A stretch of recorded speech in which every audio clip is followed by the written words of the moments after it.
시청자 여러분 안녕하십니까? 11월 6일 경제 현장 오늘도 미국 대선 특보로 이어가도록 하겠습니다.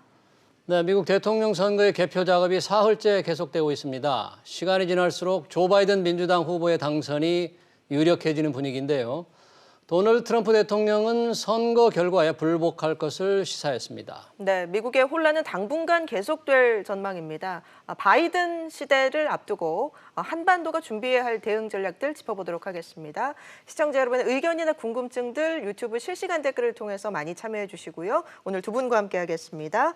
광노성 동국대 국제통상학과 교수, 이준환 인천대 정치외교학과 교수 자리하셨습니다. 어서 오십시오. 안녕하세요. 네, 개표가 시작된 지 사흘이 됐고 저희도 사흘째 연속 지금 이 토론에서 미국 대선을 이어가고 있는데 바이든 후보의 당선이 사실상 끝난 것 같긴 합니다만 승자도 선언이 안 되고 패자도 승복을 하지 않고 이 순간에 정확하게 이 현재 바이든이 획득한 선거인단 수 또 향후 남은 주에서 지금 상황이 바뀌고 있는 줄을 좀 차근차근 좀 설명해 주시죠. 지금 네. 앵커께서 말씀하셨다시피 바이든 후보가 264개의 선거인단을 확보하고 트럼프 대통령은 214명의 선거인단을 확보한 것으로 잠정적으로 집계 중이죠. 그런데 AP 통신에서는 애리조나州까지 바이든 후보가 이긴 걸로 해서 264인데 지난 2016년 대선에서 미국이 여론조사 결과 때문에 창피를 당한 적이 있어서 굉장히 보수적으로 지금 집계를 하고 있어요. 그런데 아무튼 애리조나 주에서는 바이든 후보가 앞서는 걸로 나와 있는 상황이고. 그러니까 CNN 같은 경우에는 제가 지금 CNN 화면을 보고 있는데 253명으로 바이든 애리조나를 빼고 계산하더라고 지금 이 순간. 그렇죠. 순간에도. 지금도 CNN은 정말 신중하게 접근을 하고 있는 거예요. 그래서 AP 통신 같은 경우 팍스 뉴스 같은 경우는 264로 계산하지만 애리조나 주에 할당돼 있는 선거인단 수 11개를 빼서 CNN 같은 경우는 253으로 계산하고 있습니다. 그리고 이제 네바다 같은 경우도 상당히 많이 개표를 했는데 지금 49.3%하고 48.7%로 바이든 후보가 좀 앞서는 걸로. 그래서 거의 11,000표 격차. 그리고 지금 네바다 같은 경우에는 개표를 상당히 신중하게 해서 좀 미루고 있는데 10일 날 11월 10일까지 도착하는 사전 투표까지 유효하게 받아들이고 있기 때문에 네바다주가요? 네바다주가 그래서 상당히 개표를 천천히 하고 있습니다. 그리고 이제 조지아 같은 경우에는 99% 개표를 했는데 거의 몇백 표, 몇천 표 차이가 안 되는 정도로 동률. 그래서 49.4%, 49.3% 이런 차이를 보이고 있고요. 불과 1,700여 표 차이밖에 안 나요. 지금. 1,700여 표. 1,700여 표네요. 굉장히 가까운 상황이고 펜실베니아 같은 경우도 94% 개표를 했나요? 근데 거기도 지금 격차가 트럼프 대통령이 굉장히 앞서 나가다가 바이든 후보가 따라와서 지금 1%포인트 미만의 그 격차가 돼 있는데 표차로 보니까 22,000표. 22,000표. 펜실베니아가 22,000표. 처음에는 60만 표까지 트럼프가 앞섰는데 거의 지금 다 따라잡았습니다. 바이든. 22,000표밖에 차이가 안 나요. 그 말은 이제 선거 당일 11월 3일 소인이 찍힌 우편 투표들이 도착하고 그리고 그 이후에 도착하는 것까지 개봉을 하면서 굉장히 격차가 좁혀졌는데 이 격차가 이제 판정이 이제 펜실베니아는 미국 시간으로 11월 금요일 날이죠. 그러니까 우리 시간으로는 이맘때쯤이면 펜실베니아가 개표가 거의 완료가 될 것으로 예상을 하는데 문제는 네바다나 조지아나 펜실베니아에서 양 후보의 격차가 이렇게 좁다면 자동 재검표가 눈앞에 기다리고 있게 됩니다. 1%포인트 이하일 경우에 그렇죠. 지금 이 각 주마다 자동 재검표의 요건들이 다르고 절차가 다르고 자동으로 재검표를 하게 됩니까?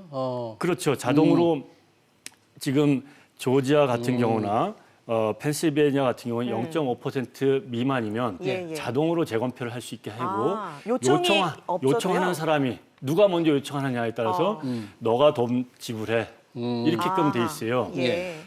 그런데 이제 위스콘신은 지금 그 재검표 요청을 벌써 해놓은 상황이죠. 그렇죠. 거기는 0.25% 미만이면은 주가 비용을 대고 자동으로 재검표를 하는데 아, 그렇습니까? 1%포인트 미만이면 예. 요청한 사람이 이번엔 트럼프 대통령이 요청을 했으니까 예. 그 재검표 비용을 다 내고 아. 지금 0.6%포인트 격차라서 예. 재검표로 들어가게끔 예정이 돼 있죠. 그래서 지금 아직도 최소 예. 2주, 길게는 한 달 걸려야지 재검표 결과가 나온다. 아. 이렇게 보면 틀림이 아니, 없습니다. 그러면 말씀하신 대로 펜실베니아주 같은 경우에 실질적으로 1차 개표에서 만약에 바이든이 선거를 이겼어도 누가 승리했다 이렇게 선언을 못하고 2차 재검표까지 기다려야 된다는 얘기잖아요. 맞습니다. 지금 트럼프 대통령은 바이든이 승리한 모든 주에서 소송을 걸겠다고 네. 했는데 그 내용 중에 하나가 재검표 소송이겠죠. 그러면 뭐 캘리포니아 같은 경우에 압도적인 격차인데 거기 소송을 걸 실익이 없다면 예, 예. 트럼프 대통령 입장에서는 조지아나 네바다나 펜실베니아나 위스콘신이나 이 격차가 굉장히 좁은 데를 집중적으로 재검표를 하겠다고 소송을 걸 거고 예. 재검표가 예견이 되는 상황이겠죠. 예, 예. 지금 트럼프 대통령이 개표 중단 소송을 제기한 주가 펜실베니아, 미시간, 조지아 세 개 주인데, 근데 미시간과 조지아 두 개 주는 1심에서 기각이 났습니다. 지금 현재 상황으로서는 이제 바이든 후보의 승리가 유력시되고 있는 상황이긴 한데, 트럼프 대통령이 혹시 역전할 가능성, 또 역전을 하려면 어떤 상황이 연출돼야 하는 겁니까? 지금 경합해서 아직 결정 못 난 4개 주에서 다 이겨야죠. 그래야지만 예. 되는데 네. 아까 얘기하신 대로 지금 264를 카운트하면 그 아리조나가 들어간 거란 말이죠. 11명에. 바이든 측에 이미 카운트가 된 거죠. 그렇죠. 그래서 이제 네바다를 걸고 네바다가 6명이기 때문에 네. 네바다만 하면 270명으로 이제 저 당선권을 네. 확보를 하게 되는데 예, 바이든 후보가. 아까 지금 얘기하신 대로 재검표가 들어가게 된다면 거기서 만약에 0.2% 같은 재검표는 언제든지 뒤집어질 수 있단 말이에요. 2000년도 43차 3대 예. 대통령 선거 때 엘 고어가 했을 때 플로리다에서 1700표가 512표로 줄어들었어요. 1200표가 줄었거든요. 그런 사례를 보면 0.2%의 격차는 뒤집어질 가능성도 있다. 그러니까 이렇게 이제 뭐 산술적으로 계산을 하더라도 예. 이거는 굉장히 시간도 오래 걸릴 뿐 아니라 뒤집어질 가능성도 있는 주가 2-3개가 아직 있기 때문에 예, 예. 점치긴 하지만 확언할 수는 없다. 왜 우리 우루과이 라운드 협상할 때 싱글 언더테이킹이라고 모든 의제가 확정되기 전까지는 이건 의제 확정된 게 아니다. 예, 예. 정말 뭐 끝날 때까지 끝난 게 아니네요. 그런 상태가 지금 된 것 같아요. 저는 이렇게 보니까 예. 옛날에도 그런 일이 있었습니다만. 예, 예. 그래서- 지금 곽 교수님께서 굉장히 정확한 포인트를 하셨는데 예. 253명이면 253, 264면 264 안에는 재검표 대상인 위스콘신이 포함이 돼 있어요. 그리고 지금 앞으로도 펜실베니아나 조지아나 네바다 같은 경우에 자동 재검표 할 수 있는 요건이 돼 있기 때문에 예. 트럼프 대통령이 요구를 하면은 자동으로 재검표를 하게 되는 거죠. 예. 그래서 만약에 곽 교수님께서 지적했다시피 뒤집어질 수도 있지만 뭐 뒤집어지지 않은 사례도 있어요. 그런데 만약에 이렇게 된다면 이 시간은 더 걸리고 예. 위스콘신 같은 경우에는 제가 그 법을 보니까 예. 11월 3일로부터 2주 후에 재검표를 등록을 받아요. 2주 후에 등록을 받아요. 예. 이제 재검표를 하겠다라고. 예. 그러면 요건이 돼 있으니까 신청을 해라. 어. 그러면 그로부터 13일, 2주 안에, 13일 안에 예. 그 카운트를 다 끝내야 돼요.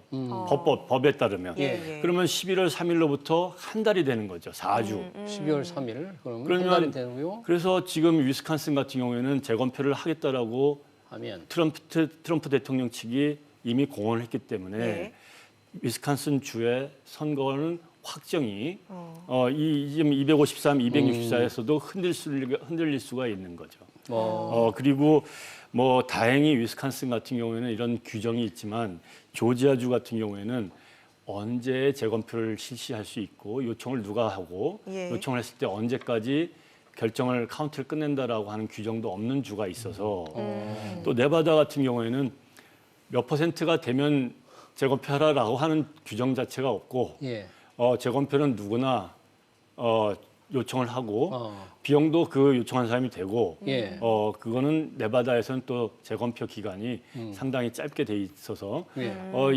아무튼 바이든 후보가 얘기했던 것처럼 선거 다 개표할 때까지 한 달 걸린다. 난 기다린다. 기다리면 이긴다. 민주주의, 미국 민주주의 믿자. 이렇게 하는 것이 바로 그런 점에 있는 거고 예.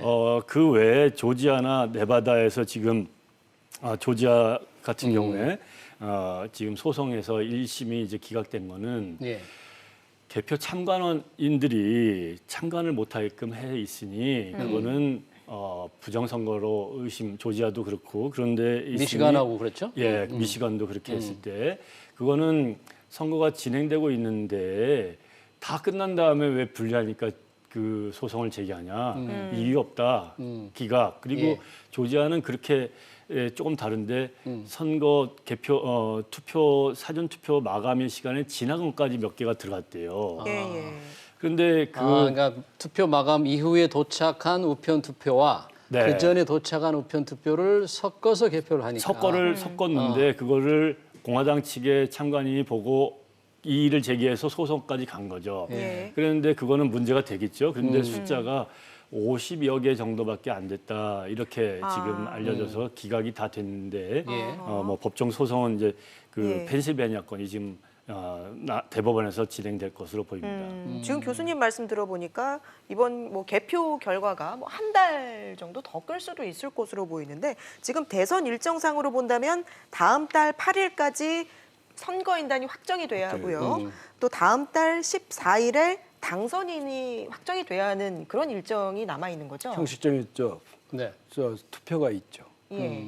근데 이제 문제는 그때 저는 잘 모르는데 누가 그러더라고요. 안 나타나는 사람도 있대요. 선거인단 중에서 선거인단 그럴 수가 270명 있나요? 중에 그래요? 그 538명 중에 안 나타나는 사람이 있대요. 8명씩이나 있었답니다. 지난번에는. 그래요? 그래서 그렇게 될 경우에는 예. 270인데 이게 흔들릴 수도 있다고. 그래서 아주 참 미국 투표는 제도를 보면 볼수록 명쾌하지가 않아요. 네. 이제 지금 앵커께서 이제 12월 8일 말씀하신 거는 예. 미국에서 이제 국민들이 참여하는 선거가 11월 첫 월요일이 지난 화요일에 하고 그리고 거기에서 각 주마다 선거인단 숫자가 그 결정이 되면 그 선거인단들이 12월 첫 수요일이 지난 월요일 날 이번에는 이제 12월 14일입니다. 그 14일 날 각 주의 의사당으로 다 모여서 네. 투표를 해가지고 대통령 선거 결과를 거의 확정 짓는데 네.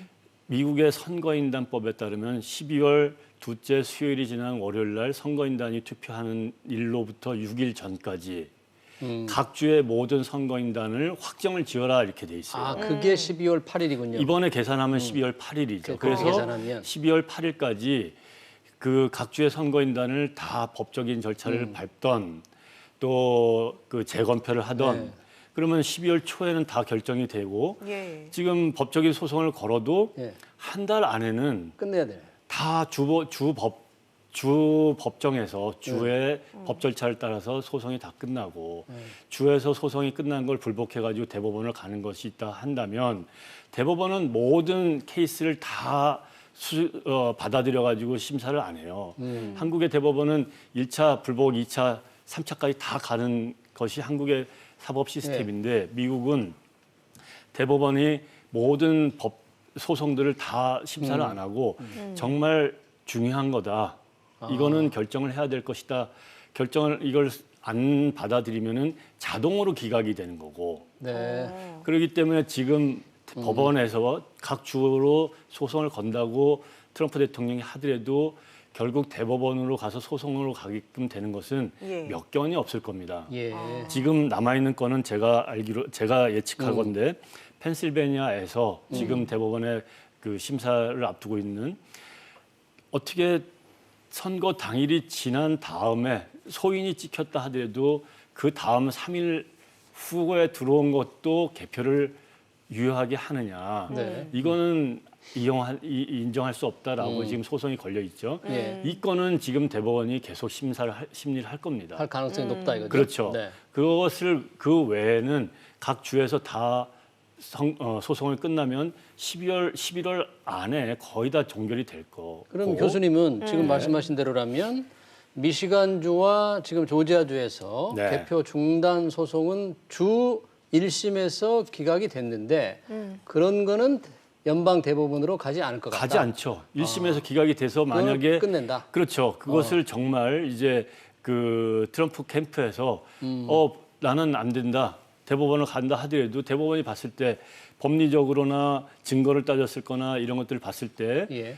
대법원이 받아들여 가지고 심사할 만한 건이 아닌 거나 그것을 해 가지고 미국의 사법 제도 속에서 심사를 할 이익이 없다라고 한다면 안 보는 거죠. 예. 그러면 그건 자동으로 기각이 되는 거예요. 예. 예. 그리고 정말 이거는 국민의 사법 시스템에서 국민의 이익이 철저히 정말 침해됐을 것이다라고 보는 것들은 중요한 사건들은 심리를 하는데 그것이 지금 펜실베니아 건이라는 거죠. 예. 그거는 이제 아무리 저기가 걸려도 시간이 대법원이라고 하는 것은 법을 지키고 법을 해석해 주는 기관인데 예. 12월 8일까지 선거인단을 다 뽑으라라고 네. 법이 되어 있는 것을 어기지는 않을 것이다. 예. 그래서 저는 대법원에서 이 판결을 12월 8일까지는 예. 다 법적인 재검편이 소송이 다 끝날 거고 12월 14일에는 선거인단들이 각 주에서 투표를 할 가능성이 99%가 되지 않을까 그럼 생각합니다. 만약에 예, 그 예. 절차에 관해서 한 가지만 더 여쭤본다면은 만약 펜실베니아가 결론이 어떤 형태로인지 안 난다. 그런데 다른 주에서 승패가 결정이 됐다면 비록 펜실베니아 건이 연방 대법원에서 판결이 나지 않았어도 대선은 끝나는 거죠, 결정. 종결이 되는 종결이 거죠. 되는 거죠? 270개를 예, 확보를 하면 넘으면 그 순간에 그렇죠. 그러면 대법원에서는 그 결정을 제 생각으로는 취임 이후에 판결을 내릴 가능성이 큽니다. 일단 대통령이 당선된 것까지는 확실하게 된 거고 예. 예. 이거는 이번 선거에다가 다시 재검표를 하거나 그래서 얻을 실익이 없기 때문에 다음 대통령 선거에 제도를 바꾸게끔 할 결정이라고 한다면 이번 선거 대통령 취임까지 다 끝난 다음에 4년의 시간을 두고 이 우편 투표 제도를 전부 다 고쳐라. 이게 불법이라고 한다면 그렇게 판결을 내려질 거고 불법이 아니라면 불법이 아니다. 합헌이다라고 결정을 내려줄 가능성이 있다고 생각합니다. 예. 트럼프 대통령은 이 바이든 후보가 이기는 모든 주에서 그럼 소송을 내겠다고 했는데 그 표현에는 대법원까지 가서 끝까지 한번 해보겠다는 그런 심사는 아니잖아요. 지금 오늘 발표한 거 보면 그거죠. 네. 저기는 불복하지 않겠다는 얘기니까. 그런데 지금 해석하신 대로 이 교수님 얘기하신 대로 보면 그러면 펜실베이니아만 연방 대법원에서 심의하고 나머지는 1심인 지방 주대법원에서 수프림 코트에서 기각을 했다면 펜실바니아를 제외한 나머지에서 270명만 넘으면 된다는 얘기 아니에요? 역으로 해석하면. 네. 그렇다면 지금 트럼프가 4개 주를 다 이겨야 하는데 네. 펜실바니아 이겼다고 치고 트럼프가 네. 표수가 작더라도 예. 나머지 3개 주에서 한 주만이라도 넘어오면 그렇다면 바이든 되는 건 확실하지 않냐 이거죠. 네. 그렇죠. 계산은. 네, 네. 그렇다면 지금 네바다 남아 있고요. 예. 6. 그러면 270명 된단 말이죠. 예. 조지아가 동률이에요. 우편 예. 투표에서 계속 지금 리드를 하고 있어서 조지아의 공화당 아성이 무너지려고 그런단 말이에요. 네. 그러면 된 거죠, 뭐. 산술적으로 계산하면 탁 나오는데 네. 아 그렇군요. 펜실바니아에서 걸려서 네. 소송을 끌고 간다고 하더라도 이미 나머지에서 270명이 넘어가는 계산이 나오잖아요. 네, 네. 네, 이제 그러니까 다시 말씀드리지만 이제 재검표가 예. 재검표. 다 종료되면 그게 이제 12월 초가 되면 그래서 11월 1일, 2일, 3일쯤이면은 재검표 같은 것이 다 끝날 거예요. 그래서 예를 들면은 위스콘신에서도 재검표를 해봤더니 4년 전에 트럼프 대통령한테 힐러리 후보가 재검표 소송을 해가지고 졌어요. 그때는 트럼프 대통령이 재검표 소송하지 말아라라고 했는데 이번에는 역전이 된 거죠. 예. 그런 것처럼 저 소송들이 다 해서 끝나면 그러면 이제 그래서 270개가 확고하게 계산이 된다면 펜실베니아의 소선 결과와 무관하게 대통령이 당선이 되고 그랬을 때는 트럼프 대통령이 자기가 바이든 후보한테 축하한다, 당선 축하한다라고 전화는 안 할지라도 언론이나 안 해도. 언론이나 그 네. 바이든 대통령 당선자 같은 경우에는 그 당시에 그 시점에서는 승리 선언을 해도 예, 예. 큰 비합리적이라고 얘기할 수 없게 되는 상황이 될 겁니다. 마지막까지 결과를 지켜봐야겠지만 바이든의 미국이 된다고 가정을 해봤을 때 한번 전망을 해보겠습니다. 일단 미국 내부적으로 봤을 때 가장 시급한 과제라고 할까요? 어떤 변화가 필요하다고 보십니까? 미국은 예. 경제를 지금 이제 다시 이렇게 살려야 될 것이고 코로나19를 해결해야 될 과제가 가장 시급할 거예요. 그래서 코로나19는 뭐 전문가들한테 맡겨서 뭐 백신이라든지 치료제를 개발하는 것을 독려할 거고 방역 질서를 잡는데 트럼프 대통령이 그것을 앞장서서 허물었기 때문에 그걸 되찾으려고 할 거고 굉장히 큰 규모의 부양책을 이 바이든 대통령이 추진해서 미국의 경제를 되살리려고 할 텐데 네. 지금 공화당이 이 상원 하원을 지지를 않고 네. 다시 우위를 장악하는 여소야대가 되는 거죠, 우리식으로 얘기하면. 그렇죠. 네. 그렇게 돼서 바이든 대통령이 펼치고자 하는 굉장히 큰 규모의 부양책이 실제로 의회에서 어떻게 될지 모르지만 바이든 대통령이 된 다음에는 제일 먼저 그런 정책들을 신경을 많이 쓸 거라고 예상할 수 있겠습니다. 교수님, 바이든 후보 뭐 나이도 많지만 정치 벌써 상원을 6번이나 되지 않았습니까? 정치 역정을 조금 돌아보면 가정사는 조금 상당히 어려움이 많았는데 정치는 경륜과 경험이 굉장히 많은 대통령이 될 것 같은 그렇지 않습니까? 이제 상원 외교위원장도 네. 하셨고 그다음에 7선 의원이잖아요. 아, 네. 근데 이제 그 이미지 자체가 정통 이제 정치인, 그러니까 트럼프처럼 비즈니스맨으로서 갑자기 와가지고 언프리딕터블한 그런 돌발 행동 같은 네. 걸 하지 않고 동맹 중시하고 가치 중심의 어떤 정치를 펴갈 것은 분명할 것 같은데 실질적으로 정책이라는 것이 특히 통상 정책의 경우를 보면 이게 의회가 주도권을 갖고 있단 말이죠. 예. 그리고 인준권은 대부분 상원이 갖고 있어요. 예. 근데 지금 상원 뺏기고 하원 뺏기고 이렇게 돼버리면 네. 추진 동력은 확실히 떨어질 것이다. 지금 얘기하는 가치 중심의 동맹 중심 외교. 그래서 이제 일본, 한국, 유럽을 망라해서 그래서 중국을 압박하는 이런 것들은 뭐 이게 만약에 예산이 수반되는 행동이라면 굉장히 걸리기는 어려울 것이다.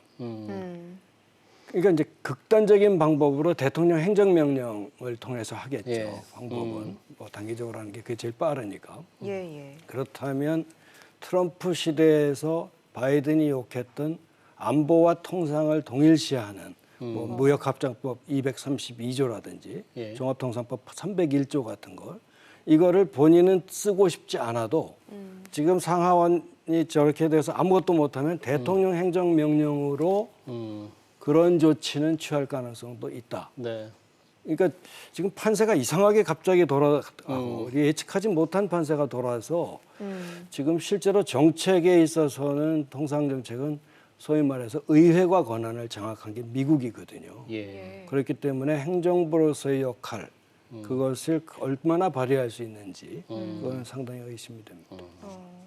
그렇다면 우리와의 관계는 좀 어떻게 전망이 되는지 그에 일단 따른 이제 동맹 우린 또 어떻게 대비를 해야 일단 될까요? 동맹 중심의 외교니까 우리가 이제까지 해서 경제적으로는 EPN이라고 이코노믹 프로스페리티 네트워크 네. 그쪽으로 했었고 정치적으로는 쿼드 플러스였단 말이죠. 네, 안보. 네. 그런데 이제 이 동맹에 우리는 안미 경중이라고 하면서 애매한 전략적 정치학자들은 예. 그 전략적 모호성이라고 그러는 것 같은데 예. 경제학에서는 그런 용어 안 씁니다. 그거 입장이 곤란하니까 이상한 말 막 네. 만들어냈는데 그거에 한 편을 들려는 어떤 압력 그건 네. 분명히 있을 겁니다. 왜냐하면 실제 바이든이 박근혜 정부 시절에 이 중국과 가까워지는 박근혜 대통령을 향해서 중국과 가까운 쪽에 배팅 어떻게 얘기했죠? 그때 배팅에서 성공한 나라가 없다. 성공한 나라가 없다. 네. 그렇게 상당히 그 엄중한 말을 했잖아요. 지난번에 여기 한국에 방문해서 판문점 방문한 다음에도 군사 분계선 방문한 다음에도 그랬어요. 미국은 이제까지 수만 명의 우리 군인들을 살상을 시켜서면서까지도 이 나라를 보호했는데 니들 그렇게 하지 마라. 확실히 편들어. 고발언을 해가지고 한번 논란이 됐던 적이 있거든요. 2014년인가 그럴 겁니다. 그래서 그 분명히 동맹의 참여는 엄청난 압박을 받을 것 같습니다. 그 외교적, 안보적으로 입장을 정하는 데 있어서 돌발 행동을 한 트럼프 대통령보다 훨씬 더 오히려 압력은 왜냐하면 우리가 이제까지 애매한 태도로 중국의 경제적인 의존 때문에 뭐라고 할 수도 없고 그다음에 이제 쿼드 플러스도 사실 하는 게 안미 경중의 전략적인 기본 태세는 그렇지만 안 하고 있었잖아요. 그런데 이제 그것을 분명히 강요받을 가능성이 큽니다. 네. 저는 그렇게. 트럼프 대통령은 뭐 미국 우선주의, 바이든은 글로벌 동맹을 중시한다고 하고 있는데 교역면에서 볼 때는 원래 공화당이 자유무역이잖아요. 맞습니다. 그런데 지금 바뀌면 더 자유무역이 바이든이 훨씬 더 자유무역주의 쪽으로 갈 거다 이렇게 얘기를 하고 있는데 실제 정책이 그런 변화가 있을까요? 글쎄 말이죠. 지금 공화당은 전통적으로 자유무역을 하고 민주당 같은 경우에는 좀 보호를 해왔었는데 트럼프 대통령이 있는 4년 동안 완전히 뭐 그러니까요. 미국 우선주의고 또 중국하고 관세로, 완전히 무역 전쟁을 함으로써 극단적인 대결도 펼쳤었는데 바이든 후보 같은 경우에는 자기가 대통령이 되면 기존의 미국의 질서, 미국의 대외 원칙, 대외 관계 이런 것을 복원하겠다고 해서 아마 트럼프 대통령이 펼쳐왔던 과거 4년 동안의 무역 정책은 좀 유지되기가 어려울 것으로 예상이 되고요. 비단 그 무역 정책뿐만 아니라 중국하고 미국과의 관계도 이렇게 극단적인 대결로 향하지는 않을 것으로 예상이 되지만 그렇다고 해서 국민적인 반중 정서라고 할까요? 미국에 퍼져 있는 그런 것에 어긋날 정도로 친중적인 정책을 펴지는 않을 것이다. 뭐 그렇게 조심스럽게 예상을 해봅니다. 곽 교수님, 지금 WTO 사무총장에 출마한 유명희 통상교섭본부장 트럼프 대통령이 적극 밀었잖아요. 이제 만약 바이든이 되면 어떻게 될까요? 이게 이제 그 제너럴 카운슬이라고 이제 일반 이사회에서 1차 결정을 내릴 때 우리가 이제 잘못 이해하고 있는 분들이 많은데 WTO가 컨센서스 방식이라고 얘기하잖아요. 근데 164개국의 컨센서스는 어렵게 내기 힘들어요, 사실. 그러면 실질적으로 어떻게 하냐면 그 WTO에 가면 많게 해서 각국 대표들이 이제 리퍼블릭 오브 코리아, 재팬 이렇게 하면서 쫙 앉아 있단 말이죠. 그래서 손들게 해요. 그래서 1차 투표 결과 어콘소 아웰라인가 하는 나이지리아 대표가 100표를 넘게 얻었고 100표 넘게. 우리가 70몇 표밖에 못 얻었어요, 사실. 그렇게 전화를 하고 블루하우스에서 그렇음에도 불구하고 서신도 내고 정상회교를 했지 않습니까? 일본을 뭐 설득을 못했으니까요. 제일 방해가 요소가 누구냐면 일본이 적극적으로 돌아섰고 통상정책을 수행하는데 EU는 관세동맹 체계이기 때문에 통상정책은 원보이스거든요. 그래서 WTO 체제를 개별 EU 회원국 26개국한테 준 게 아니라 나는 26표를 EU 대표로서 오콘소한테 던져. 이러는 바람에 확 뒤집어진 거예요, 이게. 그때 중국이 일본 편하고 EU 편 들어가지고 반대를 던지니까 이 중국 때문에 미워가지고 트럼프가 오케이, 이후에 우리는 지지선언을 나중에 한 거거든요. 1차 제너럴 카운슬 이후에. 결국 그런 상태에서 이제 미국이 그동안 워낙 그 힘이 셌던 WTO에서의 영향력이 강했던 나라인데 트럼프 정부 들어와서는 WTO를 무시했어요. 바로 WTO에 중국을 가입시킴으로써 불공정한 무역 행위를 계속 지속하게 한 건 WTO다. 그래서 WTO 상속기구의 7명 위원 중에 인준을 안 해주는 바람에 지금 한 명밖에 안 남아 있어요. 그러니까 WTO의 분쟁 해결 기능은 이제 없어진 거나 마찬가지예요. 그런 상태에서 이제 하게 됐는데 보통 그러면 어떻게 하냐? 1차에서 그렇게 표차가 나면 예. 오케이. 유명희 본부장 불러요. 그래서 이렇게 차놨으니 우리 멋있게 컨센서스 방식 할 테니까 자진 사퇴하시오. 예. 이렇게 하는 수순을 밟아야 된단 말이죠. 근데 미국이 들고 일어났어. 그래서 지금 바이든은 트럼프하고 이런 상태이기 때문에 그렇게 미국이 한번 들고 일어났다고 그래서 그렇게 강한 추동력으로 또 유명희 본부장을 밀고 강경하게 나갈 것은 아닌 네. 상황이 벌어질 것 같습니다. 알겠습니다. 시간 관계상 두 분 말씀 여기까지 듣도록 하겠습니다. 지금까지 이준환 인천대 정치외교학과 교수, 광노성 동국대 국제통상학과 교수 두 분과 함께 미국 대선 상황 짚어봤습니다. 고맙습니다. 감사합니다. 고맙습니다.